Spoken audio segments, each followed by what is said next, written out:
Me Time and Murder is intended for mature audiences. Listener discretion is advised. Oh, well, big surprise. This is the tragic story about the last living moments of 9-year-olds Nicola Fellows and Karen Hadaway, and the 32-year-long struggle to get them justice. Oh no, 9 years old? Little babies. What? Yeah. No. But before we get into that, what are you drinking? Today I'm just drinking an Aldi lemon and ginger tea. Nice. Does the job. Mm-hmm. What about you? What are you drinking, Maureen? I am drinking Twining's peach tea. Oh, nice. Yeah, I let it cool. Then I added it to some ice. So it's a little ice peach tea. Oh, so it's like peach iced tea. That's like my favourite, the Lipton's one. Although Yeah, it probably has so much sugar in it. Why have I never seen Twining's peach tea before? We have it over here. I've never seen that. I would totally get that if I seen it. Have you ever seen, where the heck did I see this? I think it was in America. You can get these sachets of Lipton's iced tea, but they're like a powder form and you like add it to water. Have you ever seen those? Yes, I have them. Do you have them? Yeah, they sell them over here in Hong I just found it like the weirdest thing. Do you know where it was? I think it was in Greece. Yeah. It's not exactly the same though as a normal bottle of Lipton's iced tea. No. It's just not the same. Also, interesting fact about Lipton's, there was a documentary. If people really care this much about tea, some people might be tuning out now. You obviously do watching documentaries about tea. There was a documentary about Lipton, the man. And guess where his parents came from? Ireland. Fermanagh. No way! Swear to God. That's where we're from. I believe he was born there. And do you know what, Miriam? I'd need to go back and watch it again. It's been a while, but I think it actually was Enniskillen, or at least Enniskillen was mentioned in the documentary in some form. Maybe they worked there or something. But he went over to England and then America, and he was like a big philanthropist. Like he did a lot. You know what? Now I'm just going to buy lots of Lipton's tea now. It's really cool to know that, isn't it? Yeah, I feel like now I have like an association with Lipton's and I should buy it and I should support it. Yeah, totally. Do you know, my boyfriend Dan, he works for Kerry Foods, and on the site, on the plant, like he's the accountant, so he's not like in the factory, but like he's beside the factory, and there's a Lipton's factory, and I was like, that is so cool. I've always loved Lipton's, but now I'm like, that I know really the history, I'm like, yes, loyal to them now. I've always bought the iced tea, but he was the Americans loved him. I know like Americans do love Irish, but like they really loved him, and he was like in this really big yacht like race. It was like a really, really famous race, and he would always lose every year, but he would always re-enter the next year, and he was sort of like the Miss Congeniality, you know, like people just loved him even though he didn't win. They all like were rooting for him, and I just think he was a legend. You should look at pictures of him. This is pure speculation. I don't think he ever married. Like it never once talked about women. I have this feeling that he might have been gay, and like maybe like just devoted his life to like helping other people or whatever, because it was really hard to be gay back then. That is pure speculation. No idea. I just thought it was odd that they never spoke about any relationship at all, which they usually do. Oh, his parents had to leave because of the famine, and they went to Scotland, and then they went... See, I think a few of their children died in Fermanagh. Oh. And it became like a really sad place for them, so then they had to... Was it Glasgow? I thought it was England that they went to. Oh, that's cool. Yeah, it's very cool. That's it. People just loved him. He was just like a legend. I didn't know that. If you watch a documentary, you'll be like, this guy was a legend. Mr. Lipton. Yes. Well, for the me time, I thought we could talk about my baby hairs. All right. Because I'm not opposed to that. Because I remember whenever I was like, I don't know, like 20 or something, that I noticed that I had really bad baby hairs, and we go out dancing, partying and stuff, and like nobody else seemed to have baby hairs. And I remember I think I asked you, and I think I asked Kirsty, and I was like, how come you don't have baby hairs at the front of your face? And both of you said that you cut it off, or you like shave it off. Right? Is that what you do with your baby hairs? I don't remember this conversation. I mean, I'm sitting here right now with my hair up in a bun. I don't have a mirror in front of me, but I'm feeling my hair, and I can feel them. They're there. Like, I can feel the baby's hairs, and I know I look crazy.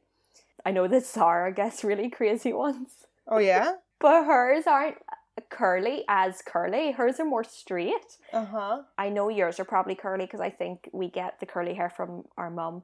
Yeah. But the ones on the side I wouldn't touch, but I have on occasion cut with scissors the ones on my forehead. Yeah, the forehead ones because in particular. So I'll tell you what, over the pandemic I did an experiment. I said, right, because they don't grow that fast, so like I cut them, I just cut them when I notice them, right? Yes. But I was like, I'm going to do an experiment. I'm going to try to grow them out. That's what I'm doing. That's why I wanted to talk about I'm growing out my baby hairs. Okay, great. Well, I can tell you the end of my story is it didn't work. Oh? They never fully grew. Okay. They just got to this awkward length where it was like, I didn't know what to do with them. So yeah, I cut them again. Oh yeah? Well, how long did they sorry, get? I don't have a better happy ending for you. Kim Kardashian lasers hers off. Well, I'm not Kim Kardashian, Trez. I know. But I'm just saying, you're not alone. And some of the most beautiful people in the world have this problem. So, there you go. But like, so I have also been growing out my baby hairs, and it's actually going not too bad. Really? But yeah, and like, because they used to grow like quite quiffy, curly, like wispy. Yeah. So they were growing out, and like the problem was that like they would just sit in the front, and you could notice them. And so I was like waxing them down and like hairspraying them down and stuff like this to make them like go to the side and hide them underneath hair and stuff like this. They're so dark. Yeah. They're like it's about the length of my index finger. The pointer finger. Which is that one? The longest one? The pointy one. You point with. Oh, okay. Clearly have no idea about anatomy. The pointing finger. Okay. The pointy finger. It's like this. It's like I think mine got to that length as well. Oh. And I just felt like maybe it was just that I couldn't take it anymore, but I just felt like they weren't getting beyond that point, and it was really? Just. That's where I am now. I don't know how long they stayed at that point, but I remember it was just. It drove me crazy. They were driving me crazy. I feel like as well though that like as like the years have went on, it's almost like I've been like making my baby hairs more like because I've been cutting them and going back and back and back. Like I've been like sort of like receding my hairline. I think no, that's an old wives' tale. It's like if you shave the hair, it'll come back thicker. Like all of that kind of stuff is like nah. That's not, your roots of your hair are you can't change them. Do you know what I mean? No, I mean like I was going back further into the back of my head because you keep cutting them. Like I was making my forehead bigger. No, and going further back. You don't think so? Well, you see, if you cut them, so that was. It's getting into real detail. Oh, not on the sides, right? Because no one can see the sides. It's the forehead bit. It's like just the forehead you don't bit. have a fringe, but you have these baby hairs. So yeah. I would cut them, but then it would make my forehead look bigger because they were shortening my forehead. Yeah. But it's just an illusion. Your forehead was always underneath. It was always there. So basically, I've been experimenting with growing out my baby hairs as well. And then the other day, I was dyeing my hair and I gave them highlights. Oh, this is a whole new level. Oh my god, you've got way too much time on your hands. Yeah. You did not. I did. I God. was just like, you know, there's, cause like I've been dyeing my hair right up to the root at the moment. I was just like, I can't just have blonde hair and then like these big dark baby hairs just flapping in front of my face. That's hilarious. These are the best treated baby hairs in the world. Yeah. Me and Kirsty are just over there hacking them off and you're like lovingly highlighting them. That's hilarious. Yeah. But now they are at a slightly awkward length, and I can sort of hide them a bit more now. But I'm thinking Can you? Okay. maybe Fair play to you. giving myself like a light fringe that I can hide them under a bit. See, that's more. what you need. Whereas my hair very much kind of splits, so they Yes. just hung down, and it was like I couldn't. Yeah. So I'm thinking just a very light. I don't want a fringe, but I'm like a light one that I can like pin them to or stick them to with hairspray Yeah. or something and hide it and see if I can just no longer have baby hairs. That would be amazing. Yeah. You know what I mean? It would be. They are. No, I don't know that many people that talk about them. I've seen the trends nowadays to sort of make them into, God, how would you even describe it? I think everyone's going to know what I'm talking about, where you get like a brush and you kind of get some wax and you make them into like a wavy pattern. On your face? No, I'm not into that. I don't want to. So yeah, keep us updated on your baby hairs. I sort of like just sticking to it, and not giving up is the hardest bit. Yeah, that is the hardest bit. I didn't succeed in that. Anyway, should we start? Let's do this. I'm kind of scared. I'm going to start with a warning. Warning, there is child sexual assault in this. No, Miriam, why are you doing this? So, no. Okay. If that's not for you, you got the fill you need with the baby hairs, then see you in the next episode. Okay, but we are going to keep going. Okay. This is the Babes in the Woods case. Have you heard about this? I have not. Was that sort of like the headlines? Yeah. Okay. Okay. It's very similar to the Holly and Jessica. It's very similar to Holly and Jessica's case. Only they're a little younger. Yeah. Okay. Oh God. In 1986, best friends Nicola Fellows and Karen Hadaway were 9 years old. And although they attended different schools, they were lucky enough to live close to one another on a Brighton estate. At 3:30 after school on October 9th, a 20-year-old guy named Russell Bishop and his 16-year-old girlfriend went to Nicola's house. Russell knocked the door. Nicola answered. He asked if he could talk to his friend Dougie Jude, who was a lodger living at Nicola Fellows' house. Nicola told him, Dougie isn't here, get lost and bring your slag with you. Okay, sass, okay. Wow. So sassy. She must have reason to speak like that. Maybe this guy is like a known loser. Yes, he is also, maybe loser. She's not happy that there's a lodger in her house. I would hate that as a child. I would hate that too. It's right? Weird. Especially like a full-grown man, or I'm assuming this guy's like 20-odd, like in your house, and you're like a little girl. I would hate that. Yeah. But look, maybe her parents needed the money, obviously. Yes. But still, do you know? Well, he could have been like, like a family friend. Maybe. And they're just I'm just wondering why there's this like tension. Well, apparently, so Russell was messing around with this high schooler. Like, she was 16 and he was 20. And while with this girl, he had a toddler at home and a pregnant long-term girlfriend. Jesus Christ. Yeah. Whoa. So I think that like... Okay, so this Nicola, she just knows that this guy is an arse. Is an asshole and, Yeah. And she's just basically being like, ew, your relationship is not good. Don't want you at my door. Yeah. So after this very coarse encounter, Nicola met her friend Karen. It was about 5 p.m. when Nicola's mum saw Nicola and Karen still in the estate playing outside with a roller boot. Just a single one? That's what I thought. I was like, just a single. It's really sad. I said that. It's like, somebody get the girls another roller boot. Aww. Sometime after this, the two wee girls ended up wandering down to the shops by the main road. Not far. I looked it up on Google Maps and it's like a 10-15 minute walk. Okay. Down by the main road, apparently a 14-year-old acquaintance saw the girls and told them, you should go back up home. Your parents are going to be worried about you, that they can't see you or find you, and that you've left the estate. Yeah.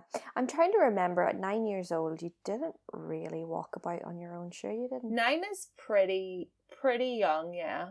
It is. I mean, like, I'd say we would have, like, went down to the shop, the corner shop, but that would have been about it. And you'd Or be would we nervous have? to I go don't know. down. You probably would be. It would need to be like daylight and I don't know. But you would. I remember going down and be like nervous. All the bigger, older, tall, like Yeah, boys because and I mean they're girls. so big. They're physically so much taller than you. Yeah. But anyway, Scary. they weren't scared. They were down there hanging out by the shop and stuff like that on Alright. the main road. Ooh. So instead of going back up to the estate, Nicola said to Karen, come on, sure, let's just go over to the park. And across the road is Wild Park, which is a huge park. It's got a wildlife reserve. It's got a golf course. It's got manor houses and, like statue type buildings. Like it's not a little tiny one. It's like a huge big park you could get lost in. Okay. And apparently the girls were forbidden to go there, so it's probably quite dodgy. Okay. When the girls' bedtime came and went, both the girls' parents panicked. Karen's mother, Michelle, God. called 999. Quickly, a helicopter was deployed to search Wild Park, and a search party of around 200 people, including police and neighbours, was organised to look for the missing girls. So they were on it like right away. That's brilliant, yeah. Mm-hmm. The search party was able to estimate that the last time the girls were seen was at around 6:30 p.m. The girls were still hanging around by the main road, standing and chatting by a police box. So they must have went into the park after 6:30 p.m. Russell Bishop, the guy who had came to the door earlier, the one with the slag girlfriend. He's so mean. We don't know that. Actually, do you know what? I also want to make a point that isn't 16 underage in the UK? It's pretty young, isn't it? He's 20. Well, I think the age of consent is 17, right? I think it is, yeah. I think it is age, yeah. I feel like now I might eat my words later. Yeah. If she's involved in this, No. but I feel like right now she's a victim of Russell because he's like creeping on this young girl. Yeah, because he's 20. But if she's involved, we'll see. But that still doesn't take away from the fact that, it was a red flag to me when I heard the difference in their ages. Like, he's like a full-grown man and you're in school at 16 most likely. You're in a uniform with a school bag. Yeah, and creepy. And science creepy books. as hell, like. Yeah, it is. Yeah. Yeah. So Russell was also spotted lurking around the main road. He was easily spotted because he was wearing a long sleeve bright blue sweatshirt with a car logo Pinto, whatever that is, on it. Pinto beans. What's that from? Pinto? What is that from? Pinto beans. Pinto. No. That's from nothing. Moving on. I think it was American Dad, but he doesn't say pinto beans. He says Cheeto. Yeah. Russell had actually joined the search too, no longer wearing the shirt. Oh. While being part of the search party, Russell told the police that Misty, his terrier, was a highly trained tracker dog and that she was insured for £17,000. That sounds like a load of BS. A little terrier is a tracking dog? I don't think so. LOL. In the afternoon of the next day, the girls' little bodies were found. No. They were hidden in a makeshift den in Wild Park. Oh my god. They had been strangled and raped. No. Oh my god. When the bodies of the girls were found, Russell was close by and ran towards the scene with a police officer. What? Why is he everywhere? What? I don't know. He's just yeah. Russell ran up to the girls and felt their necks, checking for a pulse. He told the police officer... Excuse me. He touched their bodies. Why did it... What? This is... Yeah, okay, this is the 80s, but it's like mid-80s. It's not as if they didn't know, like, what... About DNA? Well, I think they had DNA, right? Am I wrong? It wasn't as refined as we have today. But even just disturbing the scene and the bodies, you don't move about like they knew that. Like you don't touch a crime he's scene. Nobody. Who the heck is this man? He's not an official. But if he's this kind of local scumbag, which it sounds like he is, with the kid, with the 16-year-old girlfriend, with the pregnant everything, and it's just like, what? Yeah.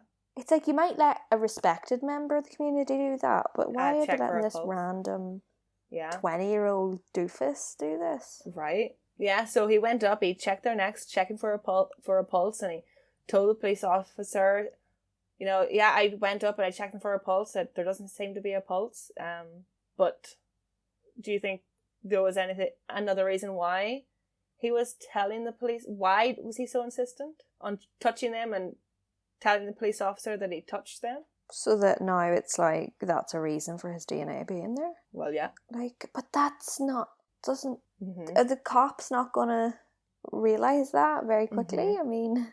The police officer who was with Russell at the time the girls were found said that in hindsight, the whole thing was off.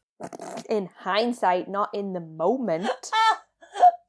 Right in front of you. If that happened in front of me, I'd probably tackle him. Yeah, I'd be probably like, don't fucking dare. touch the Don't you dare, bodies, yeah. the girls, the crime scene.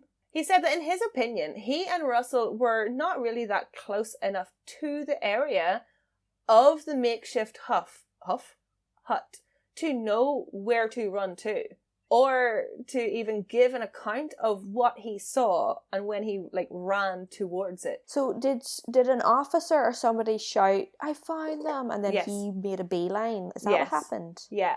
Somebody was like, I found them, and he ran towards it, and the officer's like, there's no way he would have known But like where the to Ian run Bailey, he hears like a French woman was murdered and he goes straight to her house, and it's like, to. Yeah. Yeah, a little bit suspicious. Know? So police were immediately suspicious of Russell due to his persistent closeness to the case. They also felt that Russell's account or versions of the events were inaccurate and not very believable. Did he have an alibi? Or are you going to get to that? Or...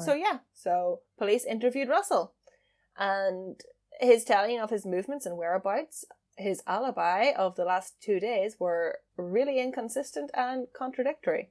At first, Russell told the police that on October 9th, he had been in the area, in and around the estate, because he was going to steal a car. Why is he offering that up? I know, so strange. Like, he was going to steal a car, but then he didn't.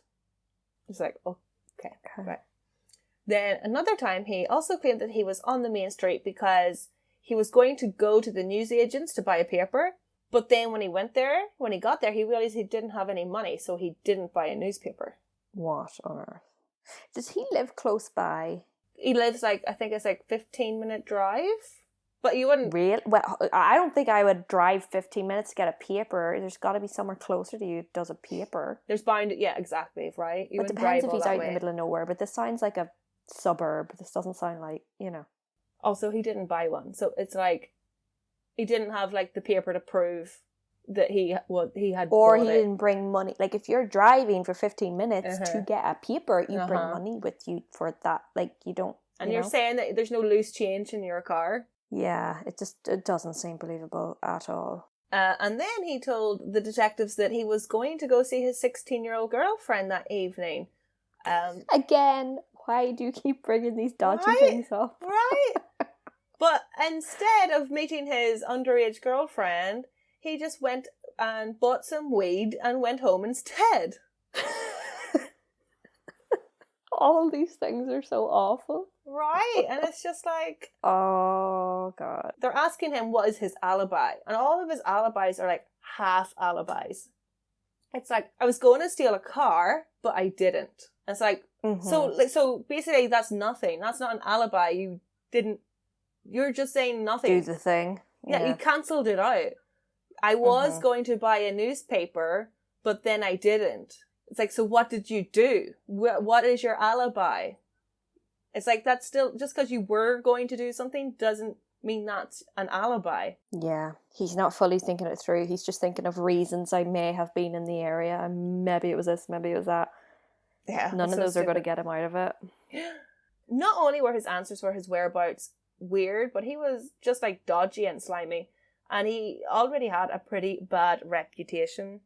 People who knew Russell didn't have many good things to say about him, and soon enough a grotesque picture came into focus. Mm-hmm. The police talking to like his friends and acquaintances and stuff like that, people around who knew him, they gathered that he was a petty thief and he worked for some time as like a roofer, that he was constantly lying and he would always like try to Constantly what, sorry? lying, and Okay. he was always trying to like talk shit and like big himself up. He was always trying to be like the typical lord, and like he even like grew a shitty little mustache. No! He's one of these weird losers. Yeah, I have such a visual of him right I now. I know. wonder if he looks like what I think. And then anywhere he would go, he would rev his engine and like race anywhere he was going. He was like revving What? and No. racing his What? shitty little red hand spray painted Austin Mini. Oh, he doesn't deserve that car. I know, it's so cute for him. So cute. Adorable. But yeah, he just, I mean, the whole picture you've painted is just Yeah. Oh, we're not done. great. He was 5'5" and weighed 8 stone for a bloke. Jesus. Yeah. Okay, I wasn't expecting that. Yeah. He's tiny. Yeah. So for a bloke in the 80s, he's like tiny. super tiny. Yeah. He's short, but he's also thin. Very thin, short and spindly. And then Very you can just thin. picture his spindly little mustache as well. Oh, stop. What, like, pull does he have over her or, like, other women? He's impregnated all these Mhm. women, and, like, what is the allure here? Apparently, like, he was known as a ladies' man. Now, I don't know how to do Like, inverted commas. I don't know how to do the quotes. okay, Ugh. wow, Yeah. okay. Don't know how. Don't know how, yeah. Not only is he a bit of a loser, but remember Dougie from the start, who was the lodger? Yeah. Yeah. So he was quite friendly with Nicola and Karen's parents. Did you say friendly? He was friendly with the girls' parents.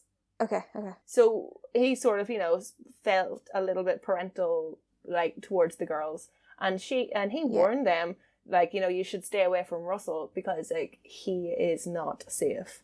He knew that Russell wasn't safe. Dougie, yeah. Dougie knew that Oh my God. Russell had clear sexual interest in little girls. He knew that? Yeah. Like an interest. Like, you could tell from looking at him that Oh. Russell is looking at little girls. So does Dougie go to the police and tell him that? This is all like character references and stuff like this. The police are like, Okay, so he what did tell about- police. Okay. yeah. What about this guy and blah, blah, blah. So Russell played like football and cricket and stuff like that. And Russell's teammates on these sports, they all recalled how Russell had a habit of wolf whistling at young schoolgirls as they walked past. And he would What on earth? stare intently at the local young girls in skirts who were doing handstands. Oh God. Oh God. I know, because it's so... Dude. It's I can't believe he's doing this in front of other people. I know, and other people are like, dude, like, he's just so brazen, just staring at children. Yeah.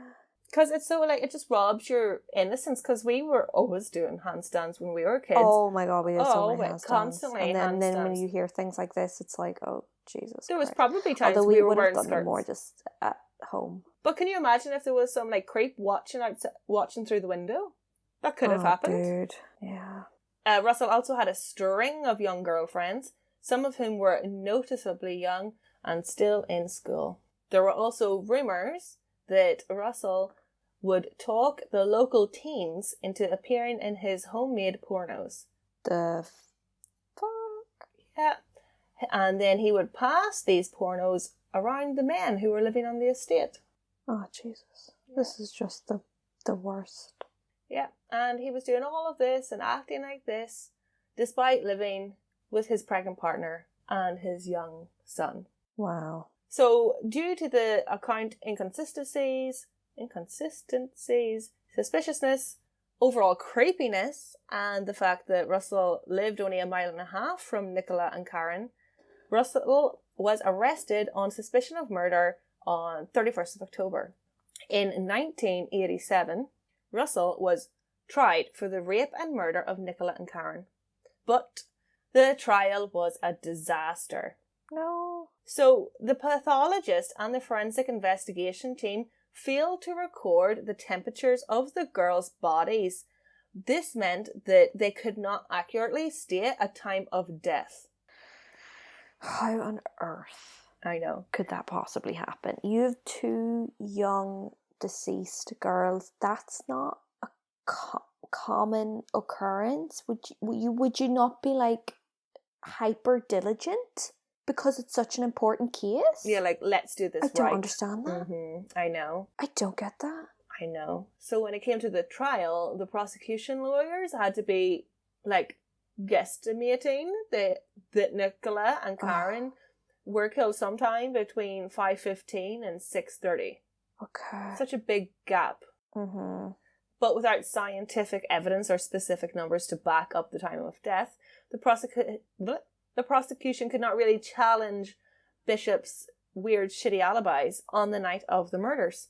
And even though the girls were strangled to death, hand marks and measurements were not recorded and fingerprints were not taken from the scene. Now, what is that? Right? I'm flabbergasted. I mean, Right.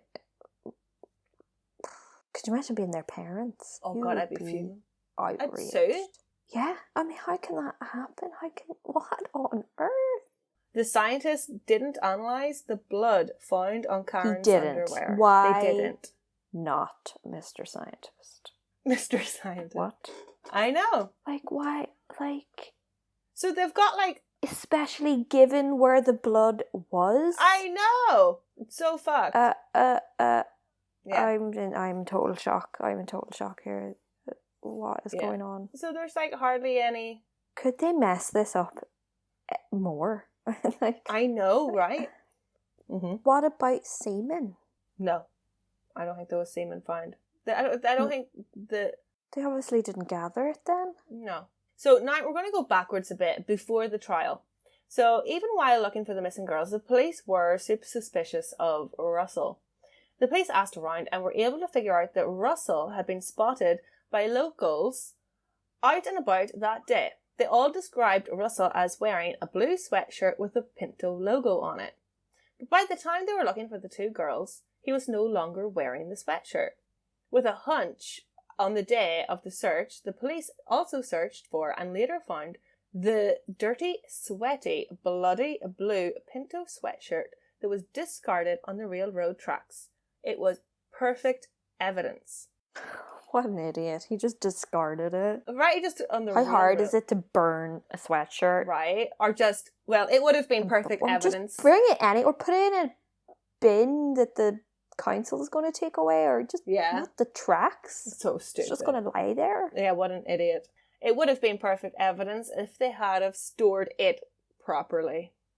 So it was also unusable and untestable. So when they took it into evidence, they messed up They couldn't the test preservation of it. Yeah. What on earth? So essentially... Someone needs to be fired here. No, seriously, like that. Yeah. What else are they doing? This is their job. Like, Uh-huh. what are they doing? Just fucking it up. So essentially all the lawyers had to argue with was eyewitness accounts of Russell wearing a blue sweatshirt on the day of the murder, which is like fucking vague. Yeah, who Yeah, quite he common was wearing a blue item. sweatshirt. He was wearing, yeah, I definitely seen him in a blue sweatshirt. And it's like, just because somebody was wearing a blue sweatshirt doesn't mean anything. It's not enough. So Russell and his defense easily cast doubt. Russell said he was not wearing a blue sweatshirt. You can't even prove that the sweatshirt is his. Like, because there's no DNA. You can't, like, it wasn't preserved correctly. His 16-year-old girlfriend, who was with him on the day, remember, the slag. calling her that? I'm sorry. Oh wait, are you calling her that because that's what Nicola called her? Nicola called her the slag. Oh, yeah. This whole time I was like, why are you calling her that? I was thinking it's so harsh. It is so harsh. I haven't heard the word slag. But that's what she called her. Take you Yeah. and your slag and go Yeah, away. yeah, get lost. Yeah. Okay, sorry. I thought that was you No. using that word. No, And I was that wasn't me. That was Nicola. Nicola. But I think Yeah. Okay. You just remember the slag. Okay, so wait, what about her? so. She was going to testify that he was wearing that sweatshirt on that day because she was with him on the day. Ooh. The prosecution hoped that this would undermine Russell's credibility, and portray him as a liar. So sort of like he's like, "That's not mine," and then the slag is going to come in and say, "That is yours, and you were wearing it on the day." So they wanted to show that Russell was a liar. However, at the trial, she changed her story and she told the jury that she had never seen the sweatshirt before. No. Yeah. Does she think she's in love or something? So she is a slag. I hate that word. I'm banning that word. Banned? I think that's the last time I used it, actually. Banned from the podcast. Okay, great. Can't call people slags. Yes. Look, she was Don't. sick. Yes, that's the lesson. Well, there's lots of bigger lessons here. So she changed her mind. I wonder, did he get to her? Well, he's probably held in custody. I don't think he can get to her. Why did she change her mind? I don't know. She's a slag. Where have I told you? Okay. No, I feel bad. I mean, like, she's only 16. I mean, at 16, you're still a baby, you know, and maybe completely. And maybe she's just he a might rude, have had such baby. an influence over her, and yeah, she's not thinking straight. Yeah, and you do weird things when you're 16. You know, you got so many hormones. Oh, totally. Yeah. So, essentially, there was nothing. The judge informed the jury that unless the jury was sure that the girls were dead by 6:30, they should acquit. Because they couldn't prove what time the girls died at. The prosecution believed that the girls were killed at 5:15, between 5:15 and 6:30. However, different witnesses stated different times they saw Nicola and Karen walking about the area.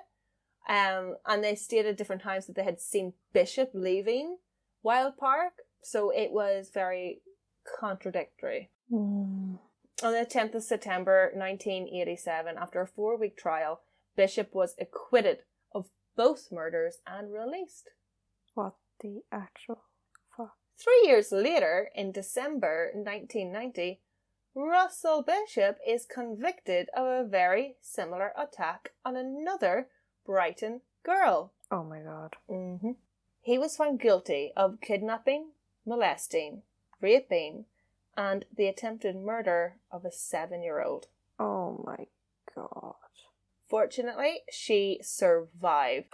Yeah. She was able to finger her attacker and say it was him. Wow. Which is great. Got him sentenced to a recommended minimum term of 14 years. Wait a minute. Mm-hmm. Wait a minute. Mm-hmm. What is life in the UK again?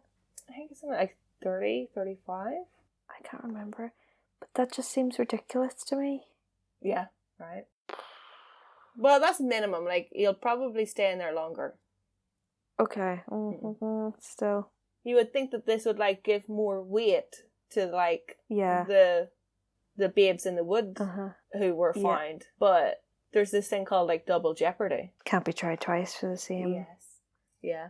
Do we have that here in the UK? Yeah, we do. Everywhere. Okay, Well, most right. places have it.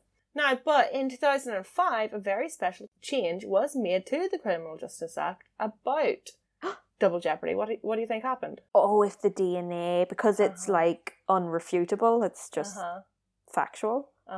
Because so if DNA, then you can you can bypass. Yes. Yeah, I just realised I said unrefutable. I think I meant irrefutable. Which is it, or on? I think we know what you mean, Therese. It's fine. You get me? Okay. Yeah, okay. I get you. So because of the significant advances in DNA, they repealed the double jeopardy rule. Now, an acquitted defendant may be tried for a second time for a serious offence, but the requirement to repeal the double jeopardy rule is that it must have new and compelling evidence that was not used during the original trial to be found. Mm-hmm. I think that's fair enough. If it didn't is. exist before, then yes. So this does not include witness statements. You can't have somebody be like, I was there. just coming forward. Yeah. So the process is long and grueling. So in January 2006, so this is like a long time, about 20 years later. Wow. So in January 2006, forensic tests were able to positively link Bishop and the blue Pinto sweatshirt.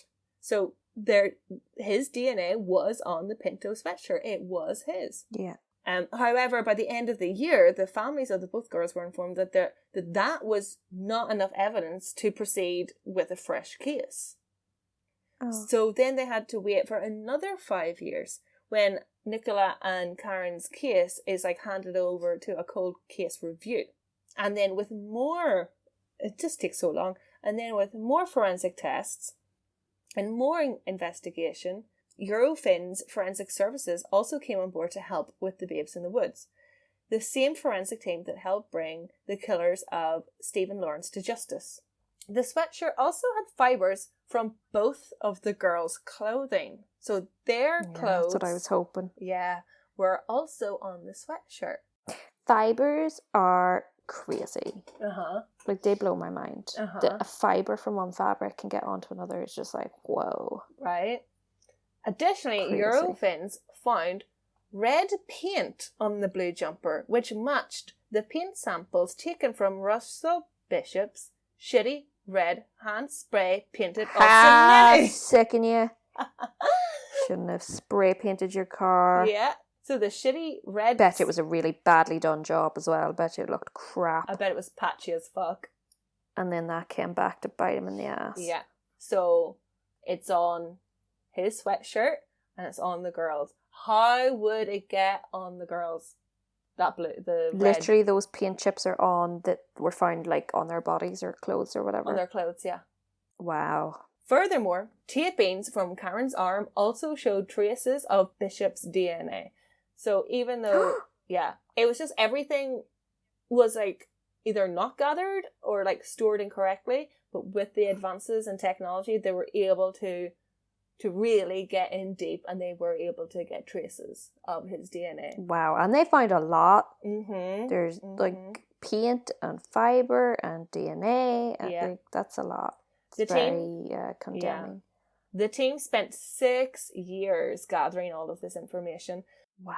before they were able to bring Russell to a new trial, to like start a new trial. On the 15th of October 2018, so only a few years ago, 2016 or 18? 18, 18 shakers. That's a long, long time. isn't it? Over 30 years later. That's ridiculous. Right. At this time, Russell is still in jail, thank God, so it's easy to get. But how annoyed are you that like another little girl was hurt? Yeah, right. That should never have happened. Yeah, exactly. Yeah. But she survived, but still, I mean, Mhm, wow. mhm.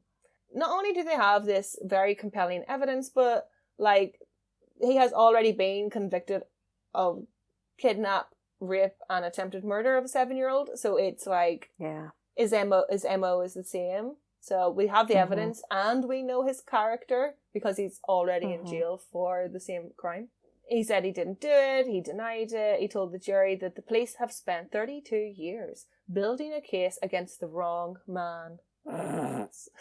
You can't say that anymore. Yeah. You committed the same crime on another victim. And the gig's up, like. The jig's up. I always mix them up. The gig's up. I always say the gig when I mean the jig. The gig's up. Russell Crazy. Russell refuted and said that actually it was Nicola's father Barry who was to blame for the girl's death. And Who the heck's that? just Nicola's dad, one of the girl's dads. Oh. In fact, Nicola's father Barry and Dougie, remember the lodger, was arrested in 2009 on suspicion of conspiracy to rape Nicola. What? Yeah. Was that true though? Like, was there any? No, nothing came of it, and they Basis to were that? released without charge. But it was fucking... I was like, oh, that's creepy. Oh, dear. Huh. The police said the investigation was unrelated to the murder. Huh. Both men were released without charge. At the 2018 trial, the prosecution put forward a different timeline. This timeline was had stronger evidence that the girls were actually still alive at 6:30 p.m. and that Russell went to Wild Park after 6:30. After a 9-week trial, the jury returned a guilty verdict. Yay! Wow. On the 11th of September 2018, Bishop was sentenced to life imprisonment with a recommended minimum term of 36 years. Minimum. Okay. He is likely to remain in prison for at least 64 years or until he is 88 years old. Russell is potentially going to be the longest imprisonment served in the legal history of England and Wales if he lives that long. He's going to be the longest. Wow. Yeah. I can't believe that. Right? If he lives to be 88, he'll be the most incarcerated man. Wow. Isn't that crazy? The longest, yeah. Wow. Wow. Yeah, he deserves it. Oh, completely. But I just, sometimes, we're just very aware of all these other monsters, and it's kind of like bizarre that they haven't had as long as well, but he definitely deserved it. Afterwards, Karen's mother, Michelle, described Bishop as an evil monster. Quote, "We finally have justice for Karen and Nicola," she said. "Time stood still for us in 1986. To us, them beautiful girls will always be 9 years old. They will never grow up." So sad. In March 2020, it was announced that the slag, last time using it, it says her name, but I'm not going to say her name, because I think she was 16 and she was just, a stupid 16-year-old. And yeah. But the slag what's happened to her is to be charged with perverting the course of justice. Oh. Yeah, it's fucking mental. And what year was that came out? 2020. Wow. Ho, ho, ho. In relation to the police statements and court evidence which she had given during the original investigation in 1987. So they're saying, like, you purposefully misled us and lied, and you're going to pay for it. She did, but is nobody going to stand up and say this person was underage? She was and 16, there was a predator? He is by definition now. He's in jail for being a paedophile, a predator, and she was under this person's influence. Yeah, and she was underage. So I just don't see how they can be too harsh on her. Yeah, it's a bit much. She was so young. It's a bit much. I mean, yeah, I'm not sure I agree with that. I don't think I agree with it. I mean, obviously what she did not help. It wasn't right. It was not right, but she was fucking 16. I would say that their relationship was 100% definitely sexual. Oh, yeah. Because I don't think he would be with her otherwise for any other reason. So she was technically sexually molested by him. She's underage. Yeah. Yeah, I don't really understand that. And that is the end of the case. The end. Wow. I really wonder what's going to happen with her. We can keep an eye on the slag. Keep an eye. I do feel for her, like, what age would she be now? And it's like still haunting her all these years. But at the same time, 2 little girls died and their parents didn't have justice for, like, what did you say, like 30 years now, is it? Or over 30 years, yeah. I mean, she could have cleared that up. She could have come forward when she was older. You're 100% correct. Yes, the slag, you could have came forward. I don't know if I could live with that guilt of, like, knowing, but maybe she was scared. But he's in prison. He's in prison. I don't know. It's complex, isn't it? It is complex, but wow, let's see what happens. Oh my goodness. That was a really sad one. We'll see you on the next one, guys. Slán Bhaile. Bye. Me Time and Murder would like to thank and acknowledge our sources that make this podcast possible. References can be found on our Instagram page.